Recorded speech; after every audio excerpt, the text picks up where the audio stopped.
Ilha da Trindade, Brasil, 16 de janeiro de 58. Anolaima, Colômbia, 4 de julho de 69. Arequipa, Peru, 11 de abril de 80. Cidade do México, 11 de julho de 91. Varginha, Brasil, 20 de janeiro de 96. Cidade do México, 6 de agosto de 97. Bogotá, Colômbia, 2001. Ituzaingó, Argentina. A cada ano, os casos de avistamentos de OVNIs aumentam. Cada vez mais pessoas são testemunhas desse tipo de fenômenos. Não temos respostas, mas esta é a hora de encontrá-las. 6 de agosto de 97.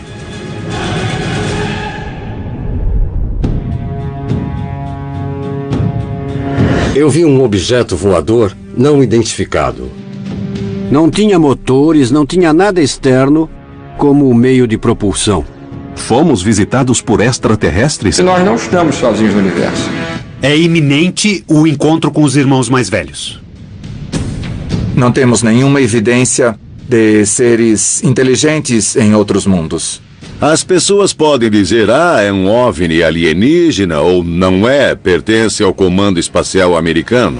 Os relatos se sucedem e os resultados não são publicados. É o momento de recorrer aos casos mais impressionantes da história ufológica da América Latina e descobrir o que realmente acontece sobre nossos céus. A resposta está para ser revelada.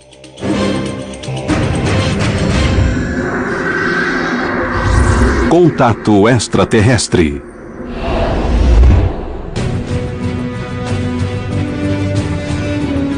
O fenômeno extraterrestre pode ser real?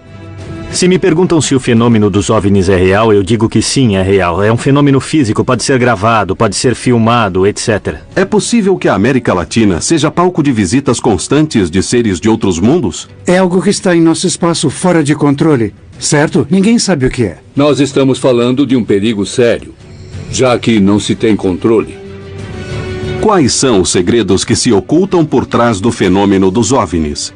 Buscamos uma resposta na história dos avistamentos mais famosos da América Latina. Esta é a hora de percorrer o caminho, recolhendo indícios de todo o continente. Buscando coincidências e analisando os casos. Este é o momento de armar um quebra-cabeças que nunca foi posto sobre a mesa. É a hora de conhecer a verdade sobre o que ocorre nos céus da América Latina. Podem existir respostas no passado. Os primeiros povos do continente conviviam com seres de outros mundos? O mundo andino e sua visão mítica, sua visão religiosa, é uma visão que permite definir que existe uma ponte de união, de vínculo entre esse mundo terreno, o mundo do aqui, do agora, com o mundo cósmico.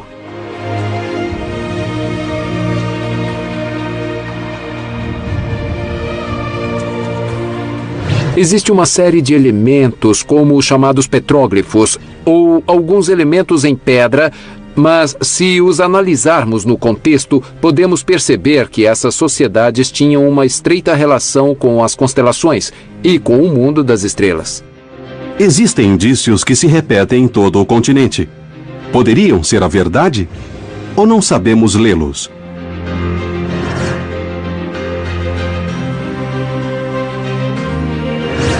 Desde o suposto astronauta alado na cidade maia de Palenque, no México, até as inexplicáveis figuras do deserto de Nazca, no Peru, as pistas se espalham por todo o continente e ampliam as dúvidas dos pesquisadores.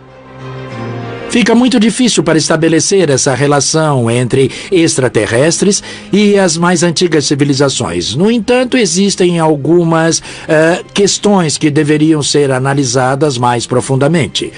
O conhecimento dos maias, em especial, excede qualquer explicação convencional. Ou foi herdado de outra civilização que desconhecemos, muito antiga na Terra, ou então é um conhecimento que vem de fora. Essas capacidades não temos de ser egoístas e pensar que vieram de qualquer outro lugar. Existem indícios em todas as culturas latino-americanas. Os povos nativos não temiam nem negavam a existência, provavelmente, como se diz, de irmãos mais velhos. É no passado que se encontram os primeiros indícios de contato extraterrestre. Não há dúvida de que um dos grandes enigmas que a humanidade tem é saber se há vida em outros mundos. Talvez, junto com a própria origem do mundo e a origem da vida, o terceiro grande enigma seja se estamos sós ou não no universo. Não podemos negar todas essas coisas, nem fechar os olhos e pensar que não existem. Temos que estudá-las. E temos também que criar uma política de governo, porém não como um país, mas como humanidade. Quer dizer, para fora, uma exopolítica. Exopolítica é uma nova ciência. É uma ciência das relações entre as civilizações inteligentes do universo. Todas as interações que tivemos com outras civilizações, e há documentos de que existem múltiplas civilizações visitando a Terra agora. Todos nós somos afetados pela exopolítica.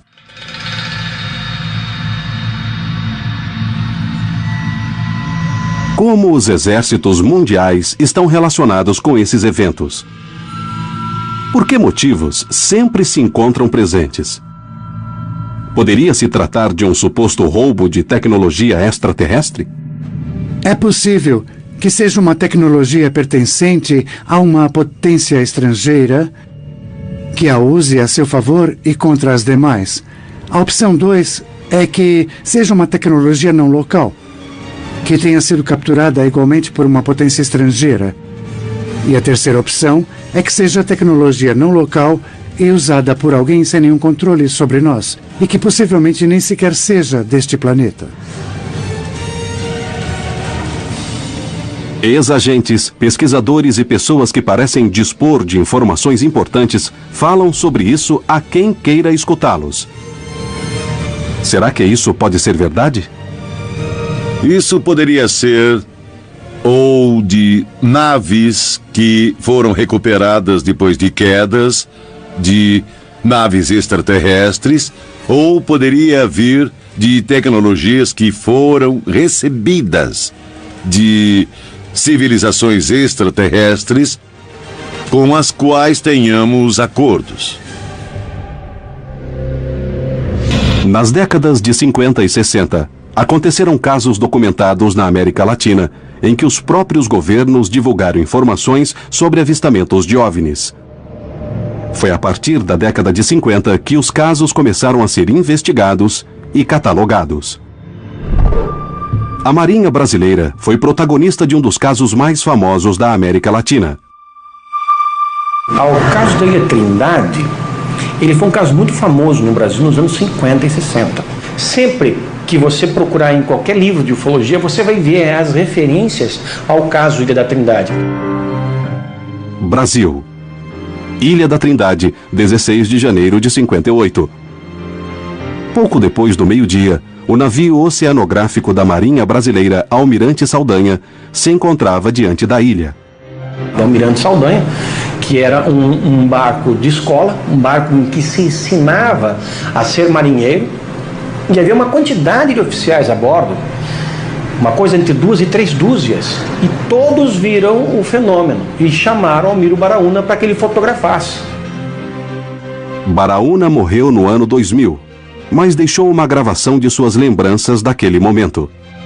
Ele estava pescando, de repente ele olhou assim no horizonte e viu um objeto deslocando.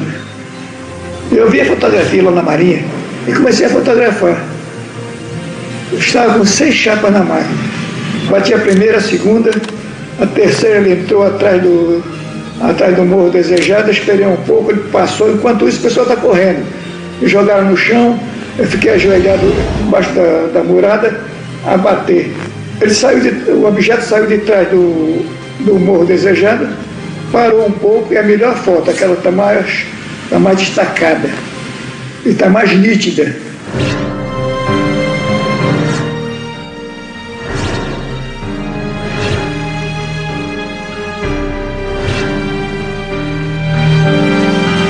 As fotos foram reveladas no próprio navio, sob a supervisão do comandante. não havia como serem fraudadas. E ele chegou, apesar de todo o nervosismo que tomou conta da tripulação e dele mesmo naquele momento, ele conseguiu acionar por 6 vezes a câmera fotográfica tentando documentar o UFO. Ele obteve a certeza que pelo menos em 4 oportunidades das 6 tentativas ele havia conseguido fotografar em diferentes posições aquele objeto não identificado. E quando as fotos foram reveladas e mostradas para os oficiais que ali estavam, todos concordaram que o que estava na foto era exatamente aquilo que foi visto minutos antes. Rapidamente a notícia veio a público e a Marinha decidiu realizar uma investigação do caso. Não só as fotos foram analisadas, periciadas, mas os testemunhos colhidos, analisados, e o próprio Baraúna foi chamado várias vezes. O avistamento da Ilha da Trindade foi tão importante que o Congresso levou ao Poder Executivo um pedido de informações que teve de ser respondido pelo então presidente Juscelino Kubitschek. O presidente na época era Juscelino Kubitschek e ele tomou conhecimento das fotografias. Devido ao modo como foram tiradas as fotografias e revelados os negativos, a quantidade de testemunhos e as perícias realizadas, o caso da Ilha da Trindade mereceu grande credibilidade. É uma coisa totalmente invulgar dentro e singular dentro da história da ufologia mundial. Não conheço nenhum outro caso em que algo parecido tenha se repetido nem de perto. Porém, será que era realmente uma nave de outro planeta? Poderia ser um truque de fotografia? Poderia se tratar de um tipo de avião experimental? As testemunhas confirmaram o que viram.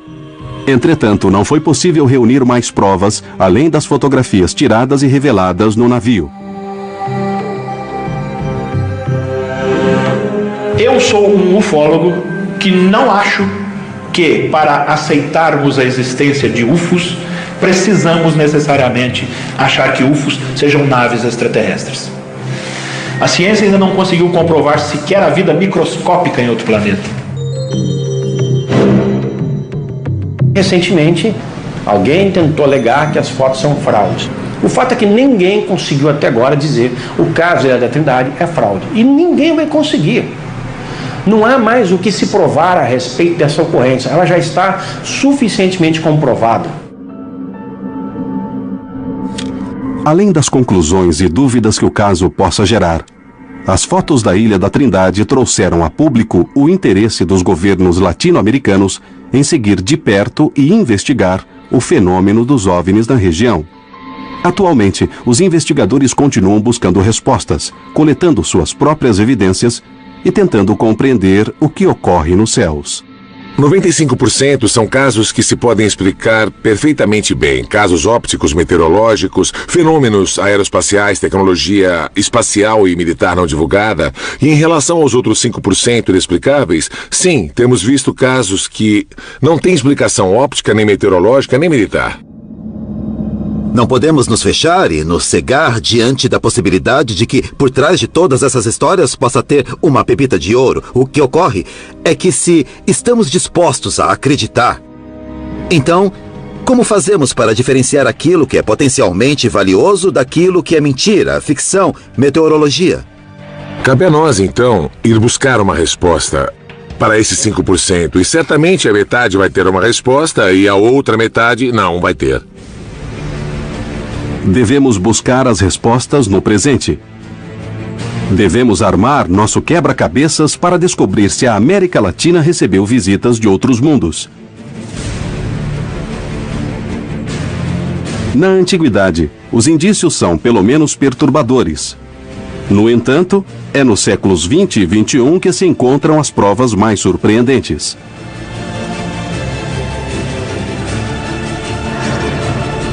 Devemos analisar o que ocorreu em nosso continente para achar as respostas sobre o contato extraterrestre na América Latina.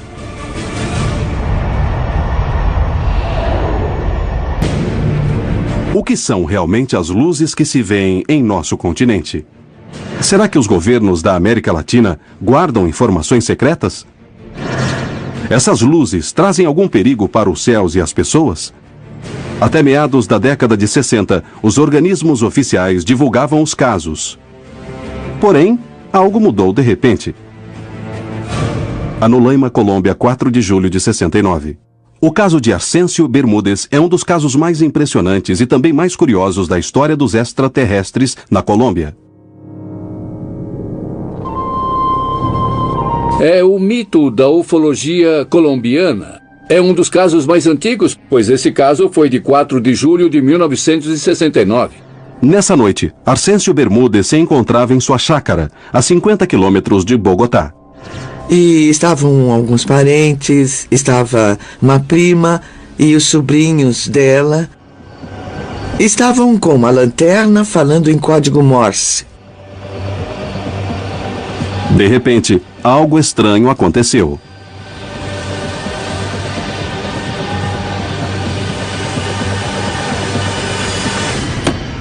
Entraram correndo. Ai, meu Deus, é um OVNI que vem para cá.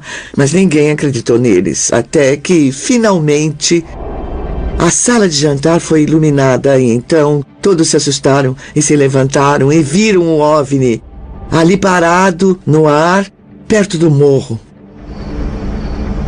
Enquanto todos observavam, Arcêncio decidiu investigar o que ocorria.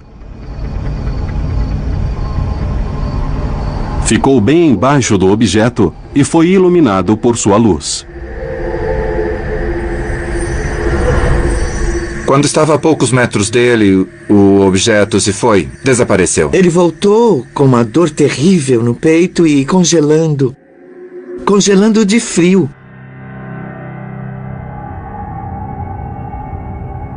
O médico o examinou. Não parece uma infecção intestinal. Vamos ter que colocá-lo no soro.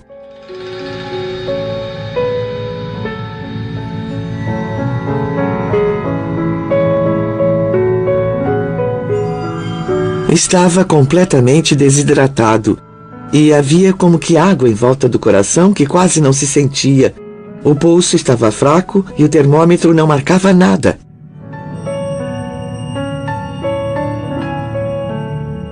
O caso não teria maior importância se o Sr. Bermúdez não morresse depois de 4 dias. Vítima de uma enfermidade que foi descrita como algo que tem a ver com os efeitos da radiação.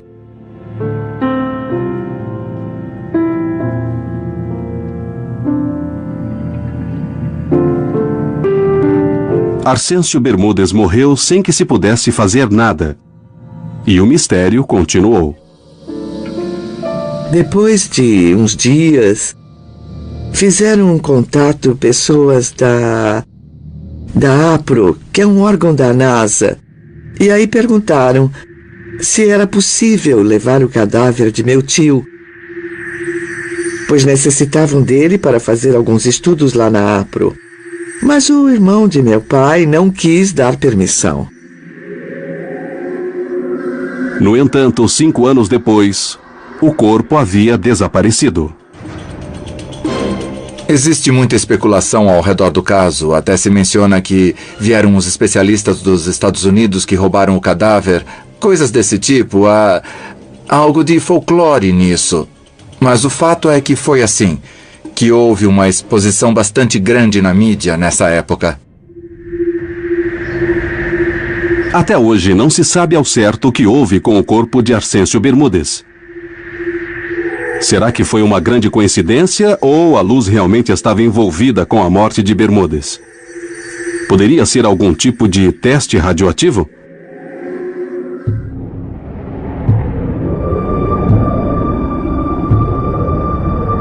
Hoje, a capacidade de análise para descobrir o que voa nos céus da América Latina aumentou muito. Os cientistas atuais podem ter as ferramentas para descobrir a verdade. Existem muitos caçadores que, nas diversas cidades do continente, olham para os céus para obter provas e buscar respostas. Lentamente, aqueles que começavam a ver objetos nos céus passaram a se organizar. Nos dividimos em grupos, cada um recebe as coordenadas de 2 ao norte, 2 ao sul, nos 4 pontos cardeais, por favor. Os vigilantes do céu gravaram, no decorrer de quase 20 anos, milhares de imagens. E às vezes é um pontinho que de repente alguém captou, mas também há de repente coisas extraordinárias que temos que analisar, que temos que ver. Tentamos nos organizar para gravar um fenômeno através de 2 ou 3 câmeras no mesmo instante e em diferentes zonas. Fomos até a zona do deserto, fomos a Tijuana, nós ficamos ali por uns 15 dias e ficamos lá observando. Estamos constantemente com pessoas olhando os céus. Nem todos são bons, nem todos são espetaculares.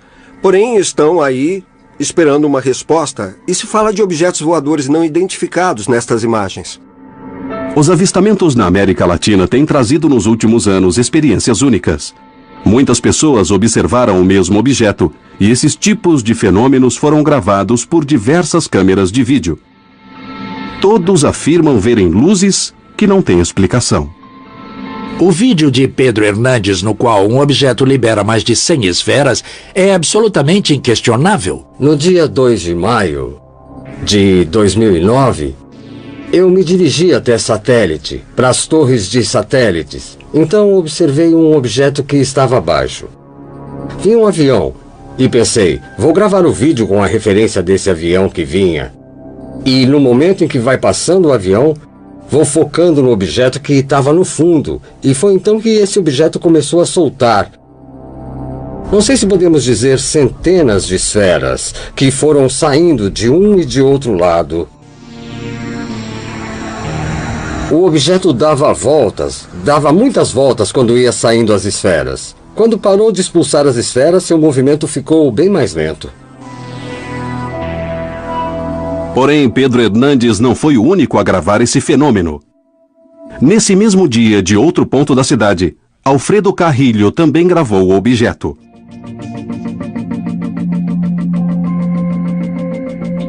Eu estava praticando e gravando a entrada dos aviões que passam pelo corredor de São Mateu.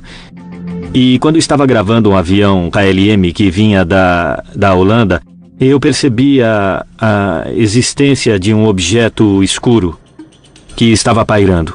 Esse objeto começou a expulsar esferas para os 2 lados. E depois os objetos sumiram. Tentei segui-los, mas como nesse dia o sol estava na frente, não consegui continuar filmando. Esse é só um exemplo de objetos que aparecem em cidades e de pessoas em locais diferentes que os veem. Porém, a pergunta continua. O que são eles? O que é esse objeto que libera esferas pequenas? É uma nave extraterrestre? É um experimento militar? Só podemos afirmar que se trata de um OVNI.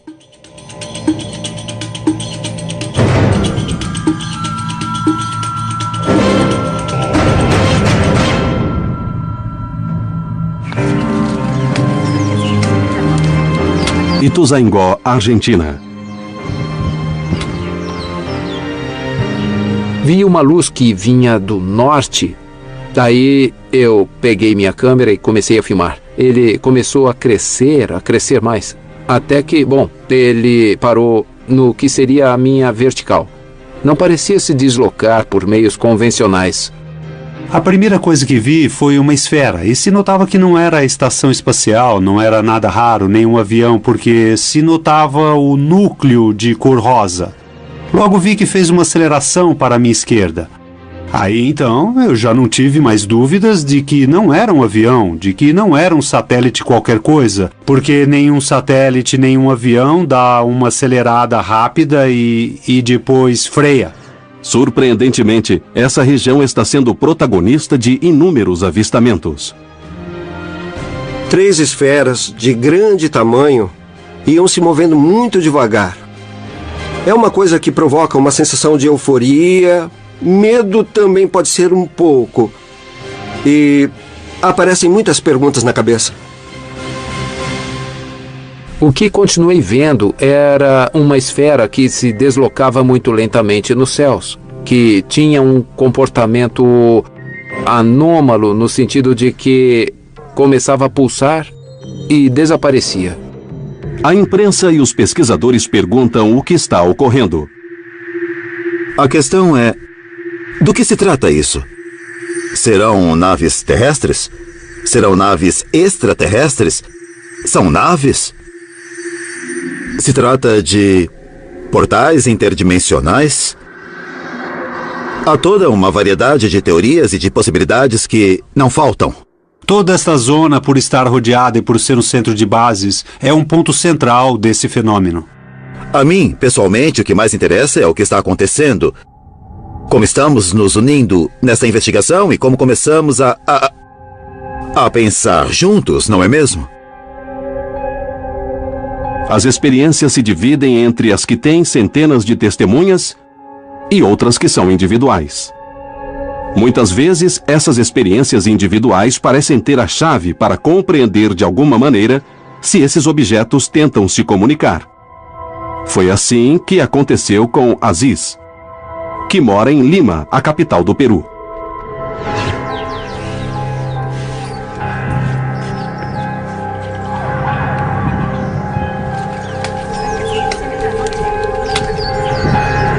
Às vezes sinto o impulso de sair depressa e eles aparecem, ou então às vezes eu estou ali e eles simplesmente aparecem.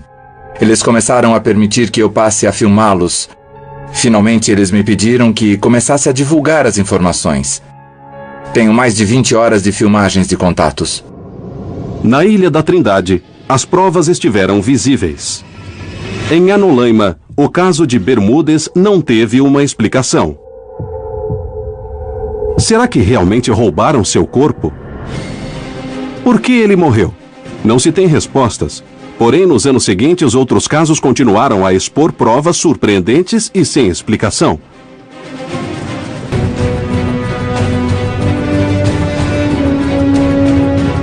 A América Latina tem sido centro de centenas de avistamentos estranhos. O que se vê nos céus? Vimos uma coisa prateada que se deslocava de modo horizontal. E ficava tudo iluminado como fogo. Era uma nuvem, mas era sólida, como se fosse feita de acrílico. Naqueles edifícios comecei a ver algo que se movia. Essas aparições estranhas foram investigadas por ufólogos e por órgãos de diversos governos.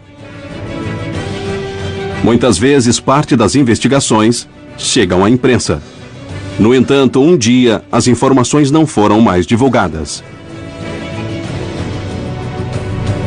Qual foi o motivo para que os governos deixassem de falar de objetos voadores não identificados? Será que está ligado à criação de laboratórios para investigar o fenômeno? Esses laboratórios de OVNIs foram criados a partir das respectivas Forças Armadas, com o objetivo de manejar as informações que se divulgariam nesses países. E o manejo de informações implica, digamos, manipular informações, ocultar informações, distorcer informações e divulgá-las quando for conveniente. Sempre houve um cuidado muito grande no início, pelo menos da ufologia brasileira, de um processo de intercâmbio de informações entre a área militar e a civil, coisa que depois, infelizmente, durante décadas foi eliminada, esse tipo de colaboração. No tempo em que estive em serviço, uma das coisas que tive de fazer foi criar, planejar e operar o Laboratório de Investigação de Fenômenos Aéreos Anômalos. Foi uma preocupação que a Força Aérea teve, porque nessa época havia muita atividade e muitos relatos de avistamentos. Quando se criava um laboratório de OVNIs, o primeiro a fazer era convocar as pessoas que tinham visto o fenômeno, e um desses fui eu. Há muito pouco tempo começou a investigação, e então eu desenvolvi esse trabalho que foi até 2005, e no qual se acumularam muitas informações durante esses anos com a OIFA. Nesse momento, estamos sendo testemunhas de um avistamento de um objeto aéreo anômalo que está totalmente imóvel em cima do Monte Pilã. Houve uma grande quantidade de ocorrência de telefonemas diários e eram alguns interessantes, outros eram bem bizarros. Mas, sobretudo, eram ligações. Com a cabeça assim, uma cabeça cônica. Curiosamente, hoje, quando vamos a um laboratório de OVNIs da Força Aérea, dizem que não tem arquivos. Porém, tudo isso em um contexto um pouco obscuro fez com que, de alguma maneira, eu penso que atualmente a atuação do laboratório de OVNIs, mais do que esclarecer o tema, funciona como um tapa-olhos das informações desse fenômeno no Peru. Nós começamos um processo no Brasil em 2004, que é um movimento para pedir ao governo que abra os seus arquivos secretos sobre UFOs e reconheça a questão. Essa campanha foi tão bem sucedida que menos de um ano depois, nós, os ufólogos participantes dessa campanha, na época eu era coordenador da campanha, nós fomos chamados para uma reunião com os militares, nós fomos convidados pelos militares para irmos a Brasília e nos sentarmos à mesma mesa com os militares da Força Aérea Brasileira, que abriram para nós os seus arquivos, porém não podiam permitir que aqueles arquivos fossem copiados e mostrados à sociedade. E o nosso objetivo era que o fenômeno fosse reconhecido e os arquivos fossem abertos para a sociedade, não apenas para nós. A nível oficial, sempre temos uma negativa, sempre usamos os casos a que podemos dar uma explicação. Os que não têm explicações ficam guardados numa gaveta. E depois, em particular, reconhecem as inúmeras questões. Alfred Webb, ex-funcionário do governo de Jimmy Carter, decidiu contar sua versão. Quando eu era um futurologista no Instituto de Pesquisas de Stanford, foi proposto um estudo de comunicações extraterrestres pela administração de Jimmy Carter. Esse seria o primeiro estudo científico civil da comunicação extraterrestre na história americana. Infelizmente, o Departamento de Defesa norte-americano interveio e então interrompeu o estudo e nós acreditamos que essa intervenção ocorreu porque nosso estudo teria descoberto relações e programas secretos que o Departamento de Defesa norte-americano tinha com diversas civilizações extraterrestres inteligentes. Na década de 80, houve uma grande mudança nos avistamentos de OVNIs. Mas, mesmo assim, alguns deles foram reconhecidos 20 anos depois.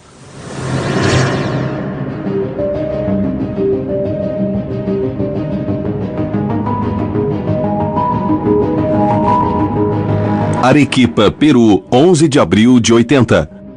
Na base aérea La Joya, no sul do Peru, mais de 2.000 militares avistaram o que parecia ser um balão. Os oficiais pensaram que podia ser um balão que estava ali para espionar as novas armas. Havia 1.800 testemunhas que estavam atentas à manobra. Estive lá e estiveram 2.000 pessoas também. Nesse dia me encontrava no esquadrão aéreo desde as 4:30 da manhã esperando o trabalho com os militares. E chegou a ordem de comando para derrubar um balão que estava no final do campo e que brilhava um pouco com o reflexo do sol.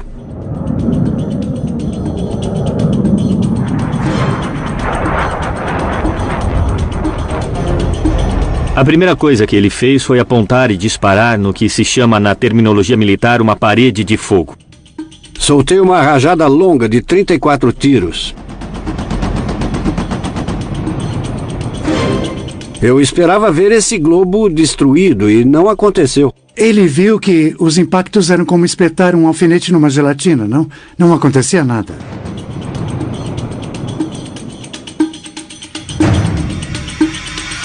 Ele estava estático, mas iniciou um movimento subindo com velocidade.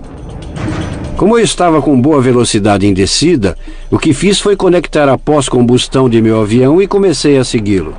Inicialmente o objeto estava a 600 metros de altura e chegou a 11.000 metros. Eu o persegui a 900 km por hora.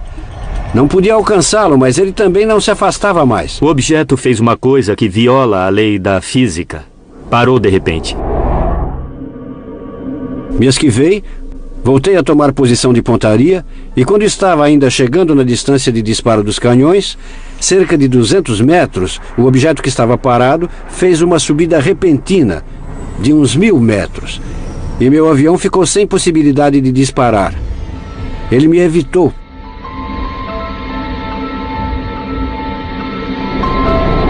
Pensei, ele está brincando comigo. Vou acelerar muito, vir com mais velocidade, subir muito alto, descer bem na vertical e apontar. Se ele subir, não vai escapar da mira e posso destruí-lo. Foi isso que fiz. Eu estava esperando para ver em que momento fazia a volta e olhando. Foi quando o objeto que estava parado subiu e emparelhou comigo.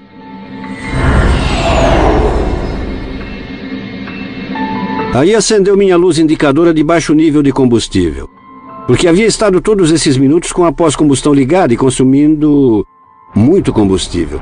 Então já não me mantive a 900 metros para disparar, mas me aproximei a uma distância de 100 metros. Aí tive uma surpresa ao observá-lo detidamente. Vi que realmente era como um balão atmosférico, porém toda a parte da cúpula era achatada. Este é o desenho que Santa Maria fez depois de olhar o objeto. Então informei a torre de controle. Estou voltando por causa de combustível. Que venha outro avião, porque isto está interessante. O que houve com o balão? Não é um balão, é qualquer coisa menos um balão, não é? Eles conversaram e me disseram, continua com seu regresso, porque não operamos na altura em que estava e não vai sair outro avião. Santa Maria não saiu mais, e o objeto esteve toda a manhã em cima da base aérea de La Jolla. O que poucas pessoas sabem é que, no dia seguinte, à noite, o objeto regressou e passou como se estivesse em casa por todas as instalações da base aérea. E depois, se foi. Depois do evento, a Força Aérea pediu a todas as testemunhas que guardassem segredo absoluto sobre o episódio. Nos disseram que o objeto não iria se aproximar da base. Conseguimos afastá-lo, não aconteceu nada. Não foi violada nenhuma informação, então ficaremos em silêncio. Existe, de acordo com o testemunho de Santa Maria, uma ordem expressa de calar-se. E logo foi liberado com o propósito de fundar o Departamento de OVNIs da Força Aérea. Então, em primeiro lugar, é preciso evidenciar que existe uma política de silêncio. Mas em 2002 me pediram que começasse a falar para contribuir com a difusão do fenômeno OVNI. E comecei a falar livremente o que eu queria. Quando seu nível hierárquico é mais elevado, a possibilidade de falar é menor. Temos recebido relatos completos de oficiais que talvez antes da criação do departamento teriam medo de falar. Para quem trabalha nos céus, um fenômeno OVNI pode ser uma ameaça. Os controladores aéreos e os pilotos têm uma preocupação constante. O Serviço de Controle de Tráfego Aéreo tem como finalidade estabelecer a agilidade das operações aeronáuticas, a vigilância de que elas aconteçam dentro de parâmetros seguros.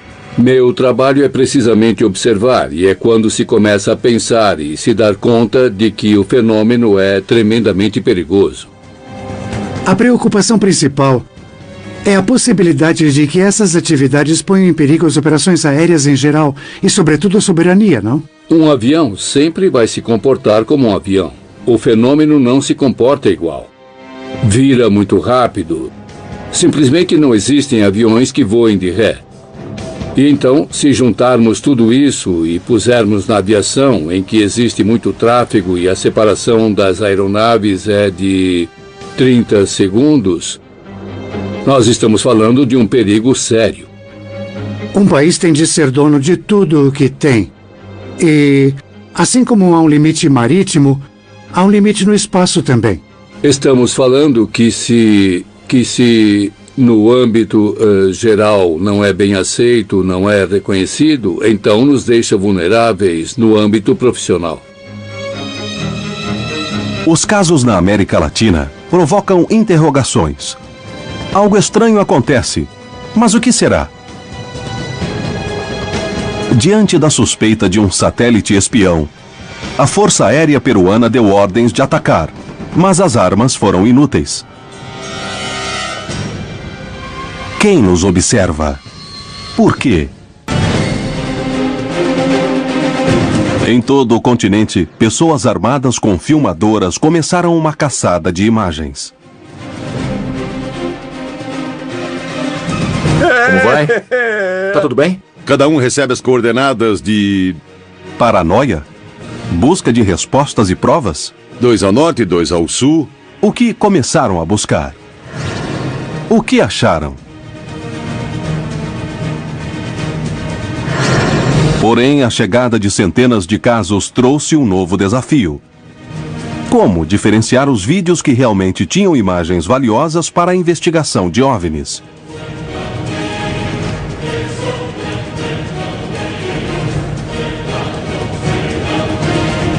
Na década de 90, o fenômeno OVNI teve um aumento de casos e de investigações no México, Tudo começou quando, durante um eclipse, os céus foram observados de outra maneira. Em 11 de julho de 1991, ocorreu um eclipse da série Saros no México. Foi um eclipse de 6 minutos e 54 segundos. Foi um dos mais longos e nós tínhamos uma informação de que havia uma profecia dos maias que foi escrita no Código Dresner e onde se dizia que nesse dia voltariam os senhores das estrelas. Nesse dia, olhavam para os céus observando o eclipse, quando alguns objetos começaram a aparecer. Foi a partir desse eclipse que começaram a ocorrer uma grande quantidade de avistamentos e surgiu interesse no México em acompanhá-los e saber o que era que estava sobrevoando as grandes cidades. Desde o eclipse solar de 1991 tivemos um grande impulso. Nos demos conta de que havia um grupo, uma nova geração de jovens e todos estavam impressionados com aquilo que estávamos vendo. Cada vez mais pessoas levantavam suas filmadoras para os céus em busca de provas para os vídeos extraterrestres. Depois do eclipse, um fato natural reforçaria o interesse dos mexicanos por olhar os céus. 21 de dezembro de 94. A 55 quilômetros da cidade do México situa-se o vulcão Popocatépetl. Esse é o vulcão em atividade mais próximo da capital do país, o que o converte em um dos mais perigosos do planeta.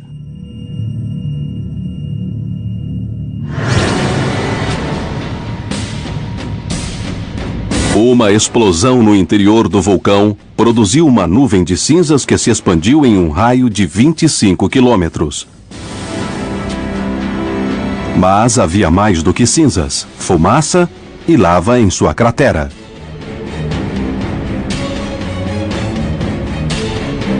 Minha esposa me perguntou, você viu o que há no vulcão? Parecem moscas ou alguma coisa assim? Bom, depois disso a gente começou a gravar e gravamos muitas coisas que não sabíamos o que realmente eram, porque nós vimos as coisas na câmera e pareciam objetos voadores, inclusive uns muito grandes, e daí em diante eu me propus a investigar isso. As câmeras fotográficas e filmadoras apontaram para as fumarolas e ali encontraram uma grande surpresa.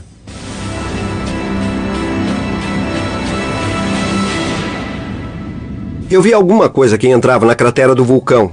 Como assim? Alguma coisa que entrava na cratera do vulcão? Sim, se olhar as imagens, efetivamente foi captado isso. Os avistamentos no vulcão Popocatépetl converteram-se em um dos fenômenos de OVNIs com mais questões em toda a América Latina nos últimos 20 anos.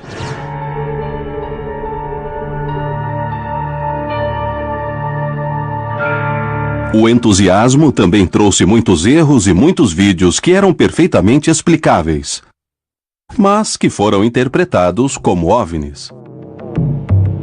Dentro da óptica, existem diversos fenômenos nos quais é normal que as pessoas não conheçam. Uma das situações mais gravadas refere-se aos avistamentos maciços em que uma grande quantidade de objetos cruza os céus. O investigador Anthony Choi tem uma teoria. Ele crê que, muitas vezes, tratam-se de balões. Perguntamos se havia a possibilidade de que um balão de hélio pudesse ser visto durante muito tempo. Ele pode chegar até 2.000 metros sem estourar. Um balão poderia ser confundido com um objeto voador não identificado?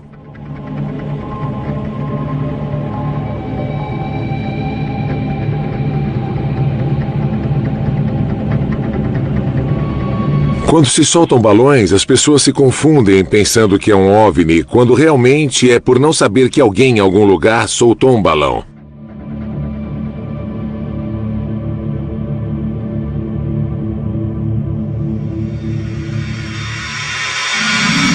Olhar para os céus é um passo importante. No entanto, saber discernir os fenômenos que acontecem é fundamental para determinar qual objeto está sendo observado.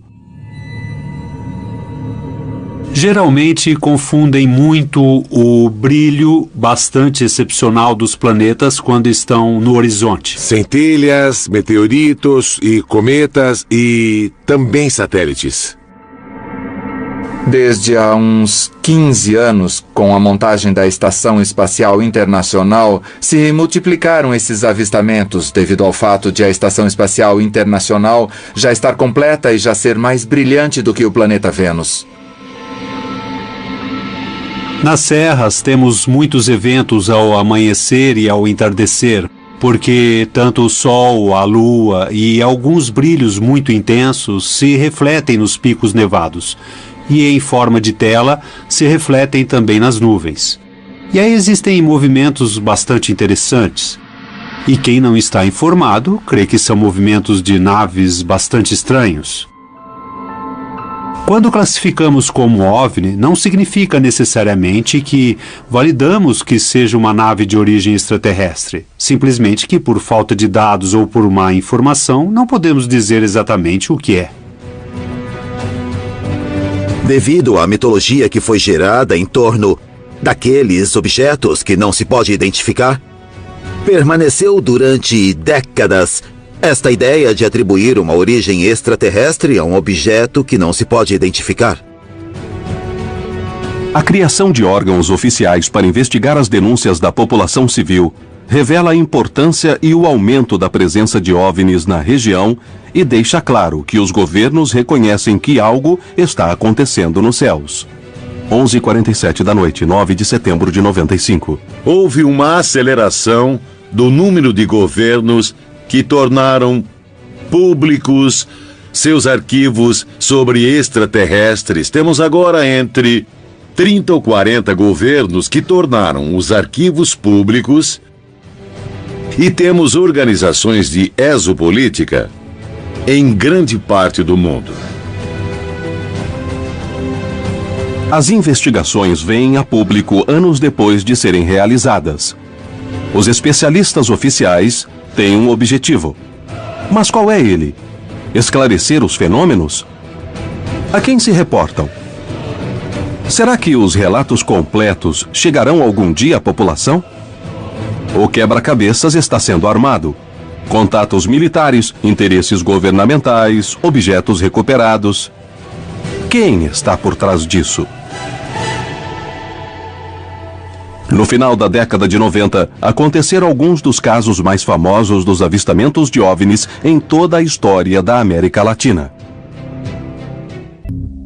Centenas de gravações, milhares de testemunhas, situações inexplicáveis. Tudo isso se refere aos avistamentos de OVNIs no mundo todo e, em especial, na América Latina.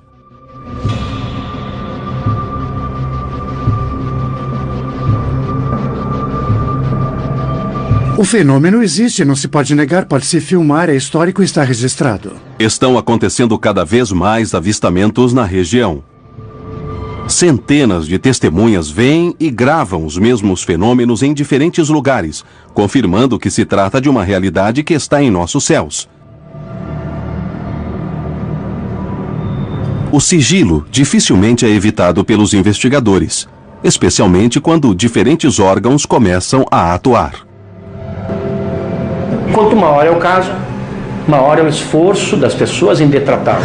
Quanto mais impactantes, mais as pessoas se esforçam para derrubar. Embora na década de 90 os civis levantassem as câmeras para os céus para caçar luzes e objetos, ocorreu um caso no estado brasileiro de Minas Gerais que deixou um sabor estranho na história dos avistamentos no continente. Para alguns, tratou-se do caso mais importante da história. Para outros, foi um exagero. Mas existe uma terceira posição. O caso Varginha segue sendo o segredo militar mais bem guardado do Brasil. 20 de janeiro de 96, cidade de Varginha, Minas Gerais, Brasil. Varginha era, até esse momento, uma cidade tranquila, pequena, e seus habitantes conheciam o fenômeno dos OVNIs como em qualquer outra região do planeta. Mas, a partir desse dia, tudo mudaria para sempre. Sem dúvida nenhuma, um dos mais bem documentados e pelo maior número de pessoas que já participou de uma única investigação ufológica em todo o mundo. O sul de Minas Gerais é considerado, no mundo, uma das regiões de maior índice de aparições. No entanto, são relatos, são registros que precisam ser bem estudados, passarem por uma filtragem, para que saibamos se realmente são fenômenos ainda não explicados ou fenômenos naturais e artificiais conhecidos. Tudo começou quando 3 jovens caminhavam de volta para suas casas. Era umas 4 e pouco, mais ou menos. Aí a gente descendo por um caminho, eu fiquei meio com medo de descer naquele caminho. Aí aconteceu da gente, né, avistar lá uma coisa estranha, que eu não sei o que era. E a primeira coisa, a reação que eu já tive foi correr. Falei, vamos embora, porque, né, você não sabe se é bom, você não sabe se é ruim, você não sabe se vai fazer alguma coisa com você.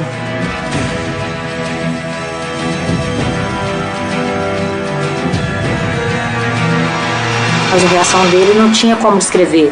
Se estava calmo, se estava nervoso, se queria avançar, se queria agredir, nada disso. Ele permaneceu lá e olhou para nós. E nós aqui correndo, claro, né? Porque sem saber o que estava vendo. A coisa estava viva, porque o ser voltou para ela, dirigindo o olhar e a cabeça. Elas, já vendo essa coisa de uma distância inferior, se assustaram profundamente, entraram em pânico e saíram correndo. As 3 fugiram depressa do lugar. A partir desse momento, a notícia correu rapidamente por toda a cidade. Foi divulgado na cidade que 3 garotas haviam avistado uma criatura, para elas desconhecida.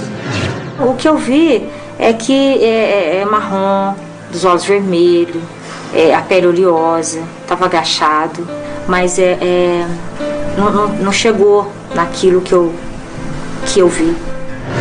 Elas não estavam muito ligadas em assuntos de ufologia ou de extraterrestres. Falaram que era algo ruim, algo que relacionaram ao demônio, em razão da religiosidade delas e da cultura delas. A história das garotas seria só o começo de um caso muito mais complexo.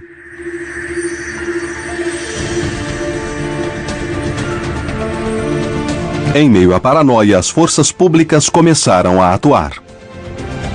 Desceram um barranco, entraram numa mata e capturaram uma das criaturas com uma rede usada para capturar cachorro louco. Depois, na parte da tarde, às 6 da tarde, também consta da história que 2 policiais haviam feito uma segunda captura, que um desses corpos havia passado pelos 2 hospitais da cidade e depois, na manhã seguinte, transferidos para o exército em Três Corações. Enfim, tudo isso consta realmente da história, mas não há nenhuma prova cientificamente aceitável para que nós tenhamos isso como absoluta verdade. Um deles, chamado Marco Lixerese, sentado no banco do passageiro, quase atropelou uma criatura que nós supomos que seja a segunda, a observada pelas meninas, atravessando uma rua. Freia-se o carro, Marco Lixerese sai do carro, entra no mato, captura a criatura com as suas próprias mãos, sem usar luva, sem nenhum tipo de proteção. Ele não tinha sido avisado, ninguém tinha sido avisado da periculosidade que poderia haver nisso. Coloca a criatura no seu colo e dirige para o hospital, que fica no centro de Varginha. Marco Lixerese faleceu cerca de 3 semanas depois de infecção generalizada de septicemia.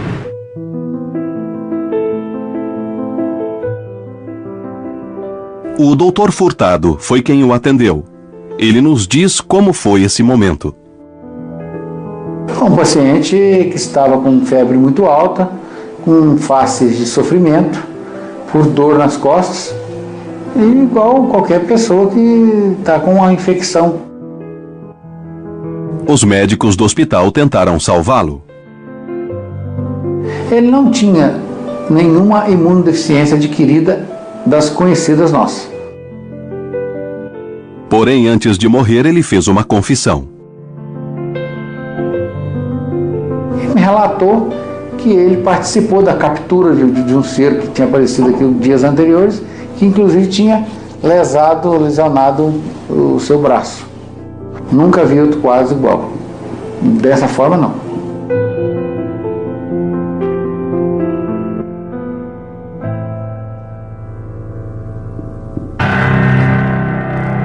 Acredita-se que nesse dia foram capturadas 3 criaturas em Varginha.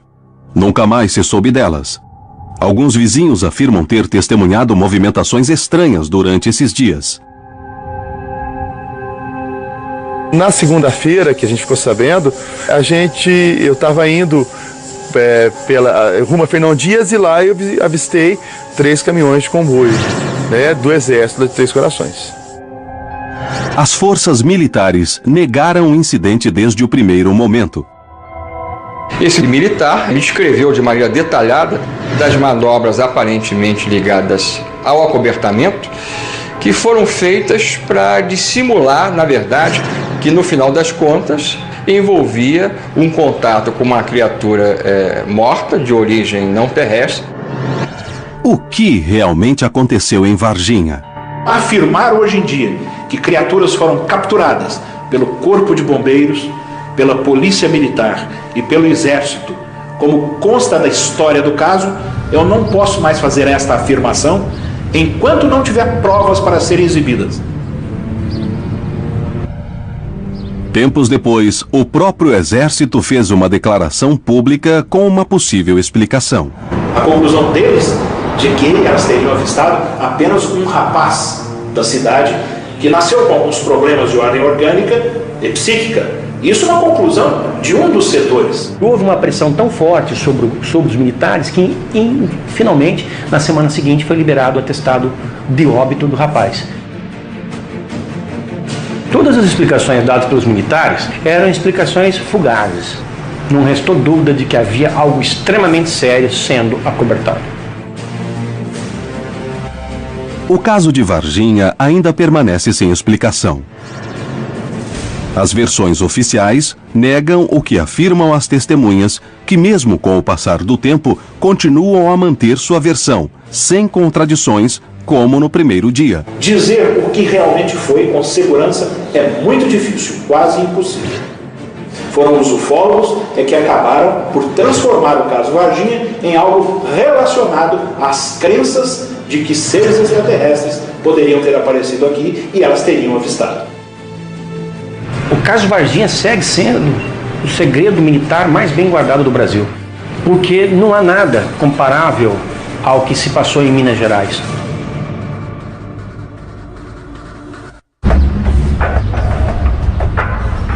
Os casos se acumulam na história da América Latina. É necessário ter uma explicação. Pouco a pouco, os fatos se desenrolam e se arma o quebra-cabeças dos casos mais impactantes e reveladores. Apenas um ano depois dos eventos ocorridos em Varginha, surgiu uma nova prova. Desta vez, no México. Na tarde de 6 de agosto de 97, em Lomas de Santa Fé, na colônia de Chapultepec, na cidade do México, aconteceu um caso que até hoje não foi esclarecido.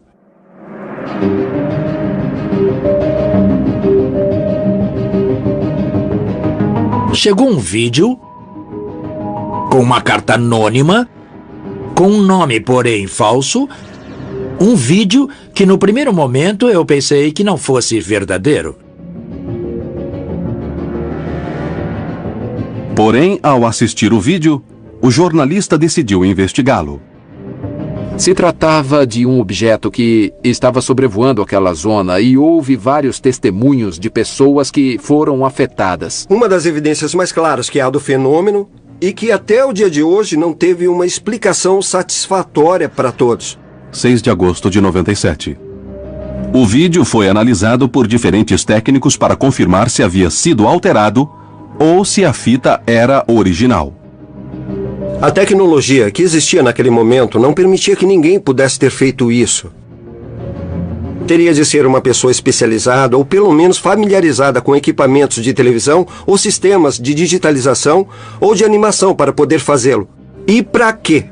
Por outro lado, no momento em que uma pessoa não se mostra de frente aos meios de comunicação quando já estão questionando sobre esse assunto, quer dizer então que poderia haver algo oculto? Ainda hoje não posso determinar com certeza absoluta se esse vídeo é autêntico ou se é falso.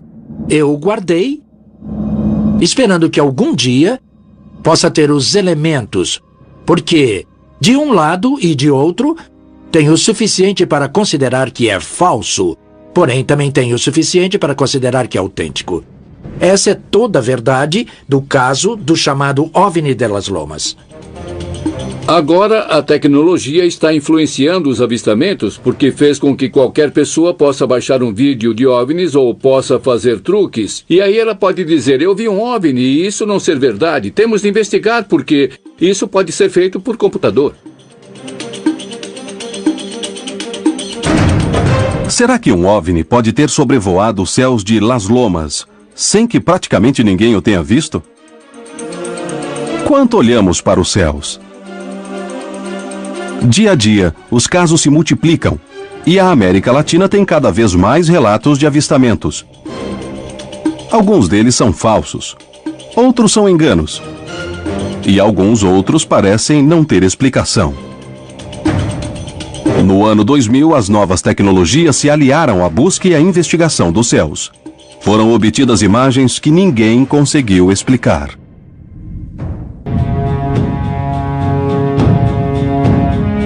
O fenômeno dos OVNIs é real?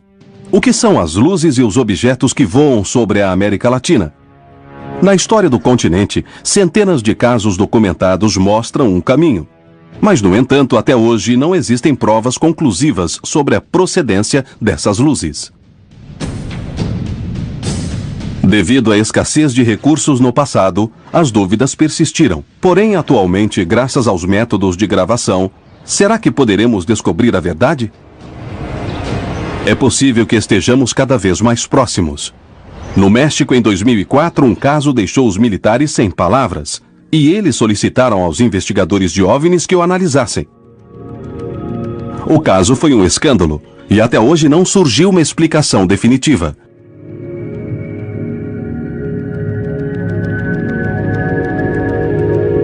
Em 5 de março de 2004, um avião da Força Aérea Mexicana sobrevoava a região de Campeche, no sul do país, investigando atividades ilícitas. Para essa tarefa, faziam gravações com câmeras infravermelhas. Neste vídeo, vemos luzes estranhas que são gravadas em vídeo na modalidade de FLIR, ou seja, infravermelho com câmera FLIR. Os pontos estão aí. Exatamente atrás da nuvem. Está correto. Está à direita da nossa posição, com 17 quilômetros. Veja como se move rápido. Vejo. Quantos quilômetros? A 1 ou 2 quilômetros, não mais. Parece que é um ponto estranho na frente. Sim, há um pontinho na frente. Onde está? Sumiu nas nuvens. Agora há outros. É mesmo, há outros. E vão a uma velocidade alta. São 2, 3, 4, 5, 6, 7, 8 na tela. Por que não se viu o objeto? Diante da surpresa, La Sedena, Secretaria de Defesa Nacional, decidiu entregar o material a Jaime Maussan para que o investigasse. Me disseram, em uma de nossas operações pudemos gravar algo que não sabemos o que é e queremos que você investigue. Fiquei sabendo que os que fizeram a gravação não tinham visto a olho nu esse objeto, ou seja, eles haviam sido capturados apenas pela câmera. O que esperavam que Maussan dissesse? O secretário da Defesa me perguntou o que você acha deste caso e eu respondi, não tenho uma explicação. Penso que são OVNIs porque não são vistos a olho nu, apenas com a câmera. Então ele me disse, se alguém lhe perguntar quem lhe deu esse vídeo, você pode dizer que foi o secretário da Defesa. Isso permitiu que eu determinasse a autenticidade do caso apresentá-lo na mídia em nível mundial e fizesse uma grande conferência. Um piloto de avião disse que tinha a resposta e que, na verdade, se tratavam de poços de petróleo. Ele só se esqueceu de 2 pequenos detalhes. As imagens foram captadas a mais de 170 quilômetros de onde se encontram os poços. Segundo ponto, a câmera estava dirigida 2 graus acima do horizonte, e isso torna total e absolutamente impossível que se trate dos chamados poços de petróleo. Mais uma vez, objetos voadores não identificados relacionados com atividades militares. Entretanto, desta vez o caso veio a público. Não importa qual seja o caso, alguém vai surgir com um argumento pseudocientífico, então a mídia vai perder o interesse e aí vai terminar a investigação de algo que deveria ser muito importante. A ciência para o ufólogo é uma coisa que tem de se adaptar às pretensões do ufólogo, que está documentado com uma câmera e que, à primeira vista, algo que não se pode identificar já passa a ser uma evidência científica, e na realidade não é assim. As evidências que são necessárias à ciência para encontrar uma explicação não existem, são deficientes, são pobres, digamos que se encontram inúmeras limitações que nos impedem de fazer ciência. Vemos à frente, no meio e às 8. Temos também pontinhos a uma... O caso não tem explicação, embora as provas estejam à vista. Vemos também às 9. Quantos quilômetros? O progresso nos trouxe um novo parâmetro. As novas tecnologias de controle podem avistar esses objetos com maior facilidade. Podemos estar a um passo de compreender do que se trata esse fenômeno? Porém, além deste tipo de provas, existem casos em que toda uma população observa o mesmo objeto. Graças aos meios de comunicação, hoje é mais simples relatar acontecimentos e conseguir que muitas pessoas possam testemunhar um mesmo fenômeno.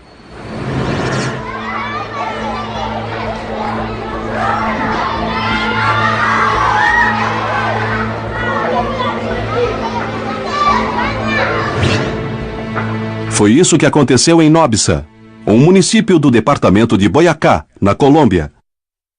O avistamento de um OVNI não deixou dúvidas entre os vizinhos que foram testemunhas. Marcianos nos céus boiacenses.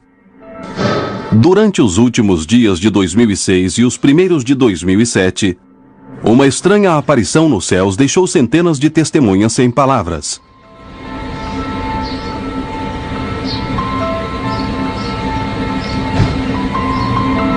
Às 2:30 da tarde, apareceu um elemento muito brilhante, parecia uma estrela.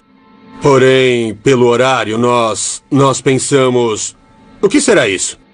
E chamou muito a atenção. Uma das testemunhas foi o próprio prefeito da cidade.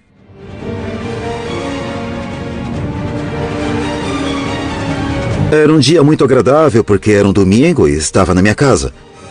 E um amigo me telefonou e me contou que estava vendo nos céus algum objeto estranho. Eu fui para a janela e efetivamente vi esse objeto estranho demais nos céus. E percebi que as pontas eram prateadas. E quando a parte prateada se voltava para o sol, ele imediatamente irradiava, como se fosse um espelho irradiando um raio de luz. Esse fenômeno durou mais de 2 horas e foi visto de outros pontos do município. E depois começou a se mexer lentamente. Começou a se deslocar no que me pareceu para o norte do município. E ao chegar ali, de repente, de um modo fugaz, desapareceu. Enquanto todos olhavam os céus, algumas pessoas pegaram as filmadoras e as apontaram para lá. A própria prefeitura decidiu iniciar uma investigação para compreender do que se tratava. Telefonaram da prefeitura de Nobsa e o prefeito Ramiro Barragán nos disse que estavam aparecendo objetos no Monte Cruzaranda e todos estavam vendo. Depois de alguns meses de trabalho, saíram as primeiras conclusões. No vídeo, a gente pode ver que não existem truques, é uma coisa absolutamente normal, muito clara, a luz do dia, o deslocamento no céu. Não tem problema, não. Eu não vejo nada que me leve a pensar que alguém modificou ou alterou a estrutura de imagens. As pessoas diziam que era uma sonda, que era um satélite. A partir da publicidade exacerbada de um caso ou de uma pessoa que afirma ter evidências, provas da presença de OVNIs em seu bairro, ocorre um fenômeno de cunho social em torno dessa pessoa, né? Contagia todo mundo. E as pessoas começam a contar a outras pessoas, que contam a outras pessoas e começa a criar uma visão coletiva. Podemos contar com o que os próprios sentidos nos permitem ver. Agora, quem me garante que, de fato, realmente esses sentidos estejam refletindo o que é a realidade? Até hoje, é impossível saber o que ocorreu nas montanhas de Boyacá. Terá sido histeria coletiva? É possível que todos tenham visto algo que não existia? O mais surpreendente foi descobrir que essa não foi nem a primeira nem a última vez em que luzes estranhas foram vistas nos céus de Nobsa.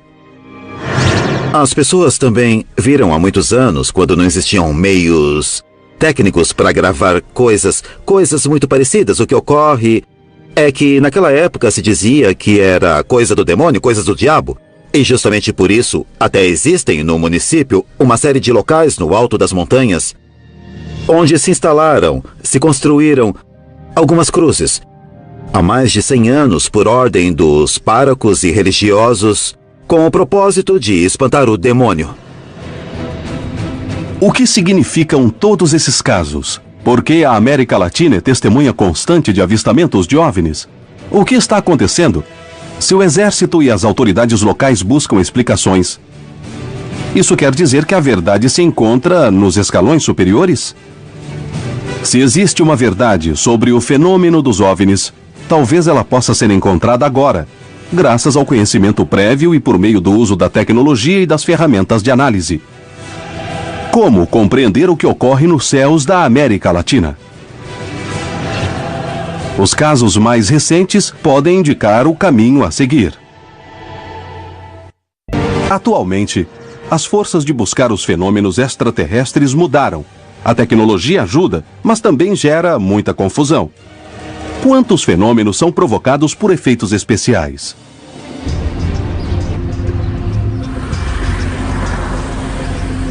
Bom, veja, este é o OVNI mais emblemático, um dos mais emblemáticos dos que vou lhe mostrar.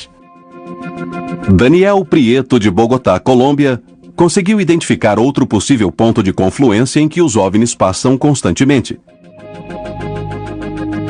O comum na nave é que faz um movimento oscilatório. Esta zona, que eu chamei de Zona Sigma, que compreende a zona úmida de Córdoba, é um local onde fica o que os ufólogos chamam de portal de entrada e saída desses objetos. Ele afirma simplesmente que os OVNIs o encontraram, e ele só os grava com sua filmadora. Já gravei mais de 40 avistamentos com minha câmera e alguns foram, eu sinto que foram planejados e outros por acaso. Eu sempre carrego uma filmadora portátil.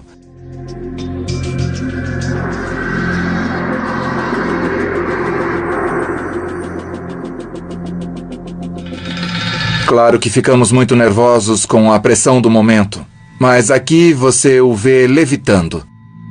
Porém, necessariamente serão extraterrestres?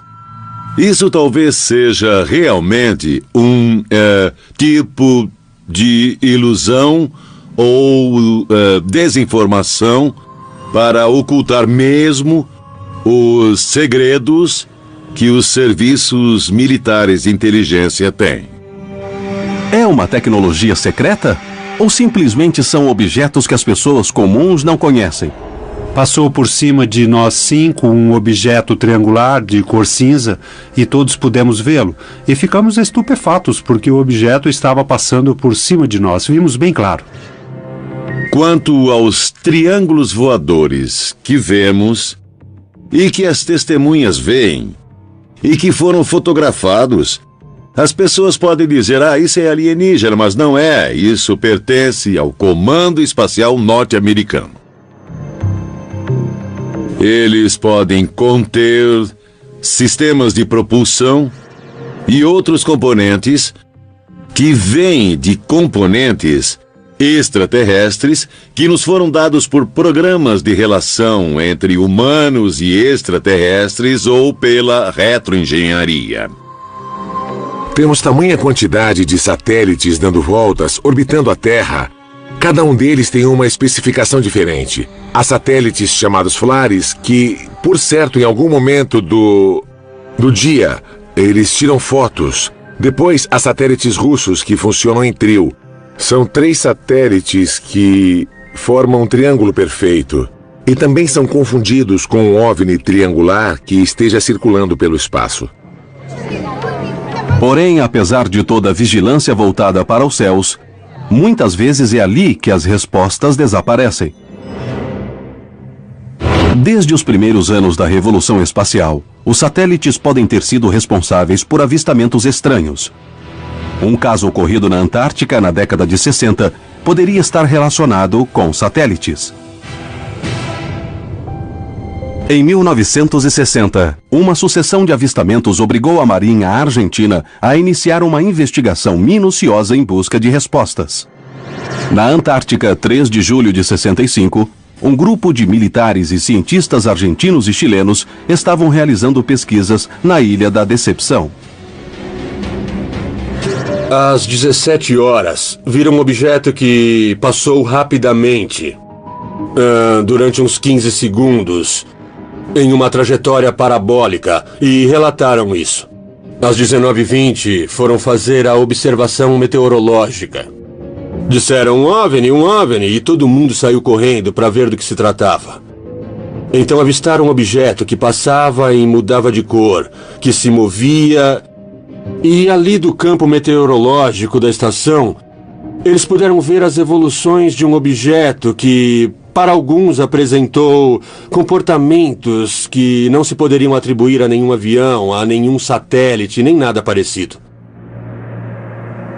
Porém, o que foi que realmente ocorreu nesse dia na Antártica? Na Ilha da Decepção, o que se viu foi um objeto que realmente não obedecia aos comportamentos básicos da aviação. O objeto não pôde ser identificado, mas há muitas testemunhas, entre elas o capitão Perizzi. Era uma pessoa que estava muito ansiosa para olhar e ver e crer. Os militares que assessoravam Perizzi seguiam essa corrente e os civis, ao contrário, eram bem mais céticos.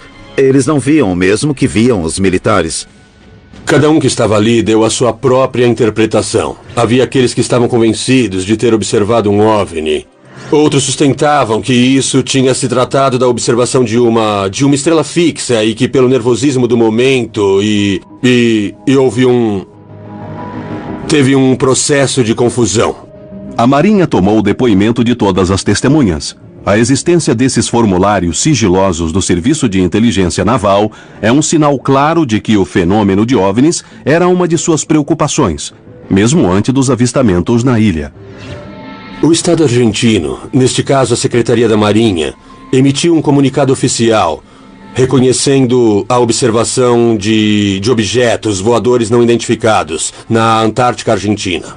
O objeto voador no sul. A Marinha, no princípio, teve uma atitude muito aberta em relação ao tema, mas logo depois pediu sigilo em determinado momento, porque a imprensa havia exagerado a situação.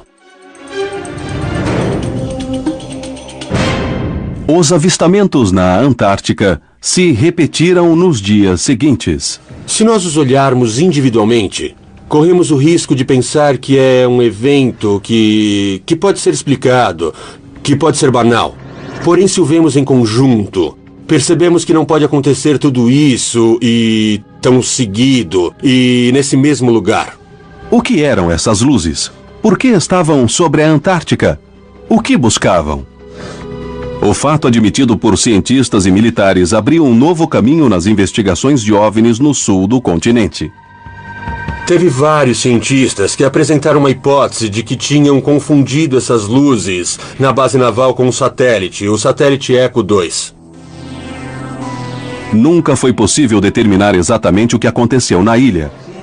Perise e seus homens estavam seguros de terem visto um OVNI. Me disseram, tem alguma coisa lá fora que não é normal. Venham ver. E aí nós testemunhamos as evoluções de um OVNI. Porém, se houve alguma conclusão oficial, ela nunca foi publicada. O caso da Ilha da Decepção é um mistério até hoje. A qualidade das testemunhas e as investigações da Marinha levantaram hipóteses. Poderia ter se tratado de um satélite, mas ninguém conseguiu provar isso. Um achado mais atual poderia alterar a expectativa de contato extraterrestre na América Latina. Existe a possibilidade de que a múmia de Andaualilhas tenha a chave dos contatos extraterrestres. Um corpo mumificado encontrado em 2009 poderia ser a chave para decifrar este enigma. Se chama Waiki porque em quechua quer dizer irmão. Que segredos guarda a múmia Andaualilhas? Descobri muitas coisas nos distritos Huaros e Andaualilhas. Foi lá que encontrei a tumba que já havia sido violada. O corpo achado nas cercanias de Cusco confundiu os antropólogos. Com 50 centímetros de circunferência, moleira aberta como a de um bebê, dentes de adulto e forma estranha de crânio, ele não se parece com um ser humano. A cronologia não existe entre a fontanela que está aberta e se fecha com 1 ano e a dentição de adulto. O Waiki, à primeira vista, não tem fisionomia humana. Poderia ser um cadáver extraterrestre? A morfologia da múmia se assemelha incrivelmente às descrições que muitos contatados fazem sobre os supostos seres de outros mundos. Nós encontramos um grupo de ufólogos de Oklahoma que descrevem seres extraterrestres do tipo do Waiki. As características coincidem totalmente com o que eles dizem. Em comparação com o crânio de um ser humano normal, as diferenças são evidentes. Porém, poderia ser um corpo deformado artificialmente? Na cultura andina inca, as cabeças das crianças eram aplainadas, mas diferentes do Waiki, ele tem a cabeça triangular e tem um frontal convexo igual ao occipital, o que quer dizer que não foi aplainado. Os ossos são muito delgados. Se fosse anão, seriam grossos e deformados, porque é isso que o nanismo causa. Neste caso, os ossos são delgados, muito finos, o que demonstra que isso é parte de sua estrutura, sem nenhuma deformação anômala. Os estudos sobre a múmia de Andaualilhas poderiam surpreender a comunidade científica de todo o mundo. Se realmente fosse um corpo extraterrestre, que diferenças poderíamos encontrar? As leis físicas e naturais são universais.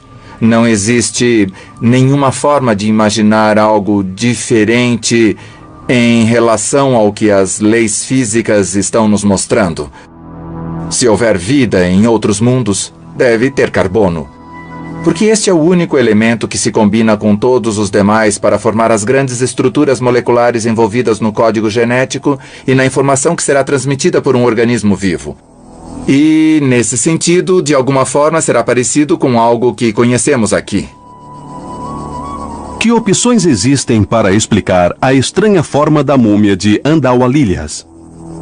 O que pode nos surpreender neste tipo de achado podem ser várias razões, sabe, que podem ser compreendidas, por um lado, dentro da variabilidade humana, cuja origem pode ser causada por um traumatismo, alguma enfermidade ou alguns padrões de ações culturais, como as deformações tabulares.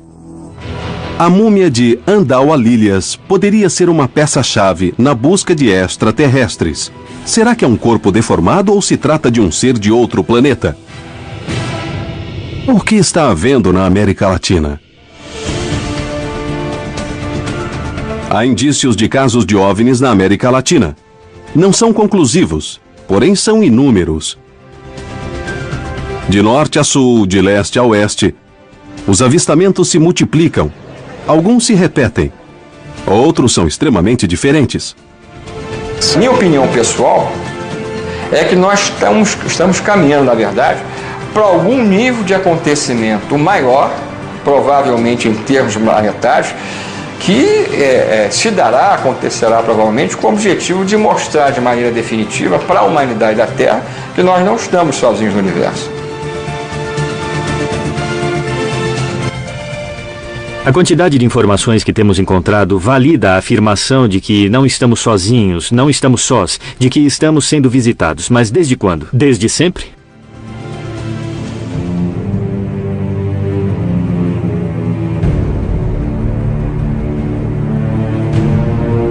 O ser humano busca respostas através da fé, visto que ela corresponde integralmente a tudo através da ciência, do conhecimento, do empírico. Me parece que é importante perguntar-se. O que me parece arriscado é, a partir de algo que os nossos sentidos percebem, inventar respostas que me parecem ser intelectualmente muito acrobáticas e muito pessoais.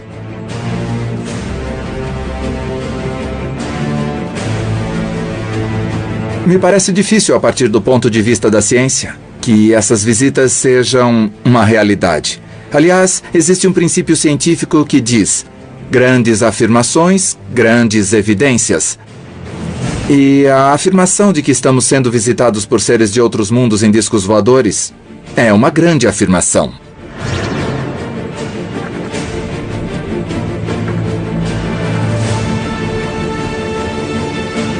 Isto é algo que envolve toda a humanidade. Então, temos de nos preocupar, temos de estar prontos. Porque é preciso tomar a decisão de que se existe algo que não é daqui, vamos esperá-lo com braços abertos ou com um fuzil na mão. Ou perguntar aos Incas como foi. A maneira de entender o fenômeno dos OVNIs é abrir nossa consciência, abrir nosso coração e, sobretudo, olhar o céu. Estamos diante de uma das grandes perguntas da humanidade. E sua resposta poderia mudar para sempre nossa existência. Existe vida em outros mundos? Somos visitados? O que são todas as provas que foram coletadas? São todas falsas? Para todas existe uma explicação? Nunca houve tantas testemunhas como nos últimos anos. Existe uma mensagem para nós nos céus? Algo está para acontecer na América Latina? Ou simplesmente, isso é parte do anseio humano por ir sempre mais longe?